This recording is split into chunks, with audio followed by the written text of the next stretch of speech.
Alright guys, back in Massachusetts, doing a little bit of scouting. It's almost 2. Gonna go out for an afternoon hunt here. Just checking some pieces right by the house. And I want a piece of public. It's kind of a hiking area, but they allow hunting here, which is nice. I find those areas to be pretty productive, but this area on my right here was logged, and that's all filled in. That cut's pretty old. I mean, there's some, 8 to 10 foot beech whips growing up and all sorts of stuff. Tons of raspberry and forbs, a bunch of stuff in there. So I'm finding some decent sign around it. Right now it's kind of too thick to get into, but right now I'm at this heavy run crossing this stream. The border to private is right here, and just back here I cut this really nice signpost rub, like just a hammer signpost rub. It does look like it was really been touched this year, but was certainly hit last year. And some signposts like that I've found really, might get reopened up again, but a lot of times they're just scent checking those too. So I'm liking some initial signing here. We'll see. I'm gonna poke around a little bit more and see if it's worth a sit. Otherwise we might jump over somewhere right down the road. So stick with us. All right, so I scouted this piece just earlier, very briefly. Stayed pretty much along this stream you can hear, and found some fresh sign on the way out through a fresh scrape, good tracks leading up to the cut, closer to the road. Likely nighttime sign, something like that. But I'm still working down into this bottom. It kind of runs up small ridges up onto this private here, and then it kind of dips down by the stream, cuts back up. So we got this kind of thermal dip right in the bottom of this cut, which I would assume is where a lot of these deer like they're coming in, just with the thermal sinking down into this little pocket down here. It makes sense. There's a bunch of rubs. I would think I might see some scrapes down here, but I don't want to poke around too much. There is fresh tracks. There is some fresh buck sign now with that scrape. So gonna throw a shot at it and see what happens. I went to another piece real quick just to see how that looked, and it was pretty desolate. And then the area I was thinking that worked well for the topography was just like logged clear almost. There's just no cover up there, not a lick of deer sign. It's just real open, not a lot of growth coming up, and I didn't want to mess around with that, seeing as I had some sign over here. So I'm gonna throw a sit at it, see what happens. All right, we're set up in the tree. It's October 19th. Finally made our way in here. We're not too deep, but we took it slow. And the wind's really shifty, but on the ground it is. Once I'm up in the tree, it's not too bad. It was calling for southwest, which it is. But by the time it gets down through this like open cut, it kind of hits these trees and whips, and I'm getting more of like a east-southeast. Just sending it this way, which I don't really know exactly where the deer are coming from in here. I have some ideas. If they're set up on the point from this like a big kind of a big small ridge top up there on the private land, then they could come right down here once the thermals flip and the wind dies down. And this is just right in that bottom. It's a good amount of tracks. Heavy crossing trail right next to me. So we shall see.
just put an arrow in that buck. That was crazy. He came right in under the tree. I had him. I mean, that couldn't have been 5 yards maybe. And he was quartered to pretty decent. And there's just one little beach whip in the way, but I mean, he was right there. And I put it right tight on the shoulder. And I punched it through. It wasn't a full pass through. It looked like I hit real hard into that shoulder.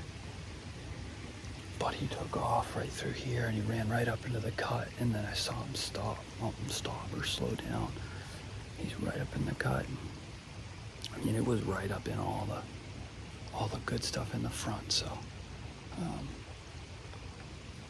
fingers crossed we can get that recovery here. He's nothing crazy, but out of nowhere he just appeared right up 28 yards. And then I don't know if he caught a whiff or something, but he just stood there for, a solid 10 minutes. I killed the camera and just waited. I was hoping he was going to come down in front of my side here, but he came right to the tree. So I'm gonna stay quiet for a bit, see if I can see or hear anything. And we'll see. Hopefully I can get on some blood up here, or just find him right up there in the cut. Alright, so it's been a little while. Haven't heard or seen anything going on out there. Just to recap, this buck came down here into about 5 yards. See if I can flip the camera around. He came right behind my tree here. Came in here, hooked towards me here, but then backed away and was kind of just quartered right about there, right behind some of this stuff. So I was up over it, and then he took off through this way, looped around over the creek, down out into the cut. So we're gonna go see what we can find for blood, if we can find the arrow. So we're following blood. It's getting better. Actually see some down there in the creek. There's part of my arrow sitting in the river. Oh yeah, there's blood all up on that tree right there. Let's see that. The arrow's getting washed out.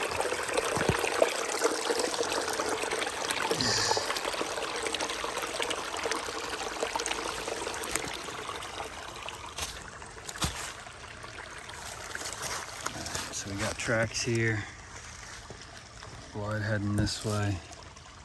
It's right where I went up into that cut. Whoa, man, I was getting nervous there. Little bit of nerves. There wasn't a lot of blood, being that there was like very little penetration. Shot was really high angle, so we'll see when we get down to him. But he's right here. I was following just teeny drops right up until about here, coming up this cut. Really, when I started to get to this slope, and it just piles, and then I looked, there it was. So super relieved that he's down. 2 seconds ago, there was a deer blowing over there. I had nightmares. It was, a bad hit, and he's just moseying off. But we got him. Let's check him out while we have some light left.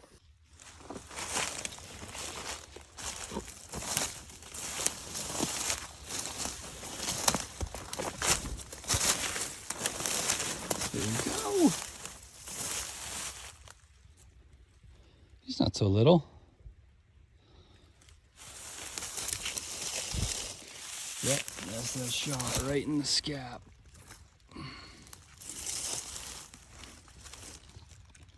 Awesome.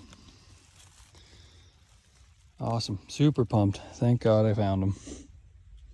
I think the track will pull out the details on the track, but I think he probably only made it about 75, 80 yards.